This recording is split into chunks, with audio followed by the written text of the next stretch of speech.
We are back again with yet again another things you probably missed in Kirby and the Forgotten Land. And you guys just keep finding more secrets and amazing details, even some crazy glitches that are worth showing off. So today we have 11 new things that you need to know about Kirby and the Forgotten Land and probably didn't already know. Thanks to everyone that submitted these facts, and if you have any more facts, make sure that you comment them down below on this video, and if they're, enough to check out, I will definitely see if they work and how good they are and if they're worth putting in a video, and you will get featured in the next video if they are. Thank you everybody for tuning in. Let's see how many people we can get to subscribe to this video alone. Let's try to push for 300 or 400 subscribers. We've done way more than that before, but let's see what we can get on this video. Thank you guys so much for tuning in. Like the video if you enjoy, and now let's get into our list of 11 things you probably didn't know you could do in Kirby and the Forgotten Land. One of the coolest things I've seen all over the internet was the duplication glitch. Now, if you guys don't know about the hammer glitch, it's very simple to do, and I'll go over it real quick. I talked about it briefly in my last video.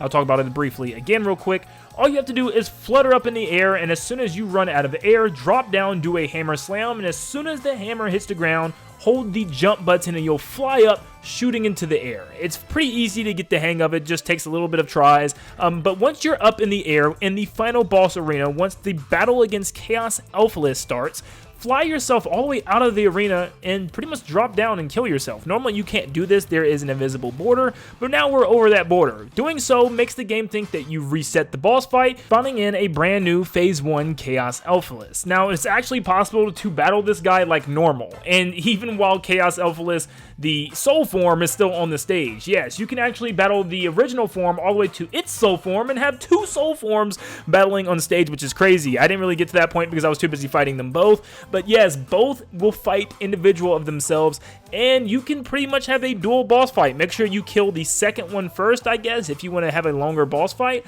But yeah, this is pretty crazy, and I thought it was one of the coolest tricks yet. I mean, he even tries to fight you during the end cutscene, which is just cool because he is not supposed to be there. But it really does amp up the difficulty, and it's a real challenge, and probably one of the most difficult challenges I have had to face in this game, something that's not even technically in the game. I wish Nintendo would have actually done this on purpose with some type of boss mode, but this is definitely cool, and you should definitely try it out. Number 2 still keeps us with Chaos Alphaless, and this comes in from Hanzo Billy, which allows us to capture the boomerangs that Chaos Alphaless will occasionally shoot out, and you can get the cutter ability, which is actually pretty cool. It's nothing crazy, but it's a cool little thing that not too many bosses actually have abilities to allow you to capture them. I think the only other one really is Clawline with her knives give you the sword ability, so this is pretty cool. If you're a crazy completionist like me, you'll probably want to get all the rare stones that you can in order to upgrade all your abilities to their max stats.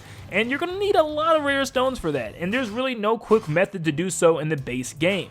But there is an exploit that you can do, which you can get pretty much a brand new rare stone every 9 seconds, if you're quick enough. Now, this does use the hammer glitch again, so what you want to do is go over to this corner, start fluttering, and then once you start falling, obviously initiate the hammer jump.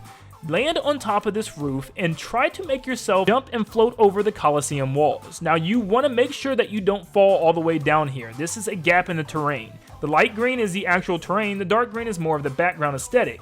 You will fall through and fall into Endless Ocean, which means you're a soft lock down here. Now the only way to get out is to restart, so let's try this again. I found it easier to land on this little tree and jump on the light green path of grass right here. If you jump on this patch, you'll be safe and you won't fall down. Make your way around, and you want to drop Kirby beneath this little slit, and just enough so Kirby can float up and fit in between it. It's like the developers gave us just enough room to hack this game. Once up, walk yourself all the way around to the front of the Coliseum and go through the doors without talking to anybody. This will then trigger the Meta Knight Cup for some reason, just the first cup of the game, and you'll only be allowed to fight these two mini-bosses every time you do this. That's it. It's just Wild Bonkers and Wild Frosty. Once you defeat them, you will get a rare stone, and the challenge ends just like that. You can keep doing this over and over again, but your stats do not save. However, you will not be able to see any type of saved stats in-game. You will be seeing those stats saved to the Professor Waddle Dee outside the town. That's probably why you've seen some insane times across the internet. Number 4 comes in from Okami. You can actually shoot a projectile at Leongar before even battling the beast in order to initiate the boss fight. which is pretty interesting. Now, I think the ranger is the only thing that will be able to reach them, but yeah, you can just blast them and then all the beasts will go away and the boss fight will initiate right after, which I thought was pretty funny. Expurned commented that you can actually hear some type of boss theme music or some type of theme playing with the wind at the end of the game before the final boss. Now, we did hear the birds chirp the Kirby and the Forgotten Land theme song, but you can actually hear the wind play some type of theme here. I guess they're stating that this is the boss prelude theme, but it definitely is something. I just can't put my finger on it exactly.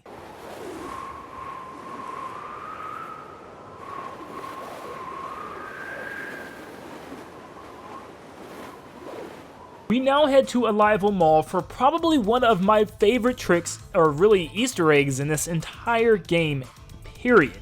This comes from Turtle Falcon 55, and I am so impressed that you were able to find this because this made me grin ear to ear. So if you walk into the Arrival Mall, and you can just slowly just walk up ahead, and you'll see a Wolfie climbing up an escalator. Now, normally you'd probably just blast them and go about your day, or just simply pass them up, but if you walk behind them and actually follow him, they won't attack you. They won't look at you or anything. They'll continue their walk, and as long as you don't shoot them or interrupt them, they'll continue to walk no matter what the enemies around them are doing. You can follow them all the way throughout this entire area until you're at the end of this area, and you'll find a secret hidden little cave or little hole in the wall that you'll find a blue coin in. It's just a blue coin, but I mean, this is just so neat that this actually is a thing. That there is an actual enemy that will walk all the way to this hole and guide you there if you leave him. That's amazing. I'm sorry, but that is one of the coolest things I think in this game.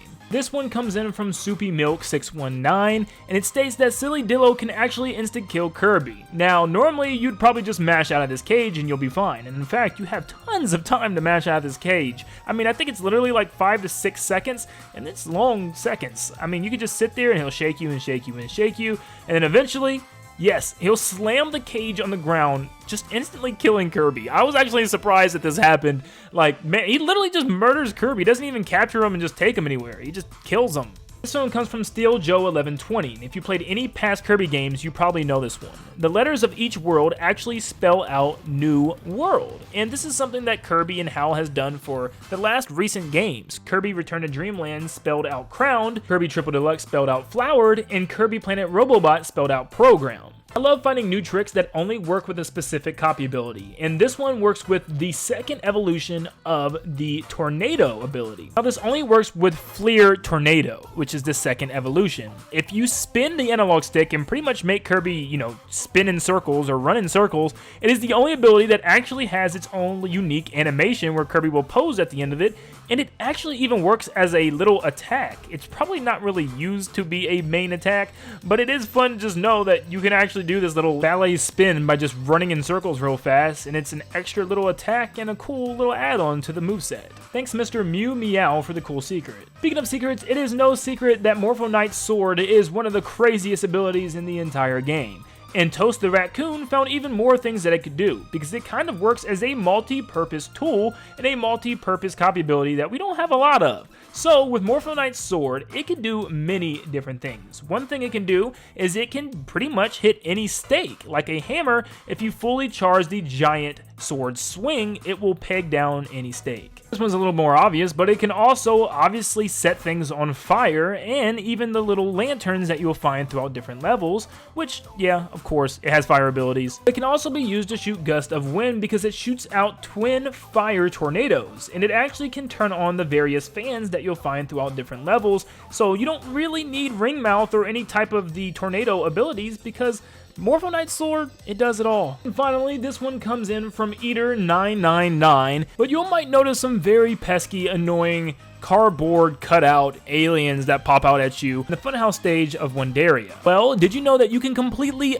dodge all of these things by just going underground as Drill Kirby? Yes, it even stops enemies from spawning in certain spawn points. As soon as you come out of the ground though, they'll obviously pop up, but you can dodge all of these pop-up aliens, and you don't even need to use the light bulb mouth in the dark room. You can just simply drill underground and dodge all of those sliding out platforms and aliens as well. And that was 11 cool details that you probably missed in Kirby and the Forgotten Land. Thank you so much to everybody that submitted all these cool facts. I cannot appreciate you guys enough because, man, some of these were so cool and I never would have found them without you guys. So if you have any more, I will definitely do another one. Make sure you comment them down below. These can be glitches, theories, any type of little bit of lore in a stage, or even just Easter eggs. Let me know what you find and I will definitely test them out and see if they're worth it. But thank you guys so much for tuning in. Like the video if you enjoyed, please. It helps out a lot. And also feel free to subscribe. Let's see how many of you guys we can get to subscribe to this video alone today. But thank you so much for tuning in, and like always, I'll see you all on the next one. See you guys.